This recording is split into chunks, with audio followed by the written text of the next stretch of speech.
அது மாதிரி கொஞ்சம் பவுடர், டால்கம் பவுடர் தான் நம்ம ஃபேஸ்க்கு யூஸ் பண்ணுவோம்ல, அந்த பவுடர் தான் யூஸ் பண்ணி நான் வந்து ரோல் பண்ணியிருக்கேன். அடுத்த லைன் வந்து நான் ஃபெவிகால் வச்சு ரவுண்ட் பண்ணிக்கிறேன். ரொம்ப நிறைய ஒட்டணும்னு அவசியம் இல்லை. இந்த ஃபெவிகால் நிறைய ஊற்றணுமா அப்படின்னாலும் அப்படிலாம் இல்லை. நம்ம ஒட்டுற அளவுக்கு ஒரு மீடியமாக லைட்டாக வச்சுட்டு அந்த லைனுக்கு மேலே நீங்கள் வந்து அப்படியே போட்டுக்கிட்டே வர வேண்டியது தான். பசங்க கொஞ்சம் கொஞ்சமாக கொடுத்ததுனால நான் கொஞ்சம் சீக்கிரமாகவே முடிச்சிட்டேன். ஆனால் ஸ்டார்ட் பண்ண ஆரம்பிக்கும் போது சரி ஓகே சீக்கிரம் பண்ணிடுவோம் அப்படின்னு நினச்சேன்.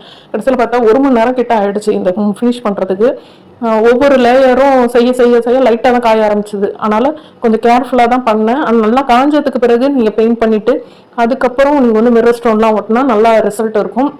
எனக்கு கொஞ்சம் அங்கங்கே வந்து முன்ன பின்ன இருந்துச்சு தான், இருந்தாலும் ஓகே அப்படின்ற மாதிரி பண்ணேன். நீங்கள் ஒரு 4-5 தடவை ட்ரை பண்ணி அந்த ரோல் பண்ணி பார்த்தீங்கன்னா உங்களுக்கு சரியான பொசிஷனில் அந்த ஒரு ரோல் கயிறு மாதிரி மாடல் கிடைக்கும்.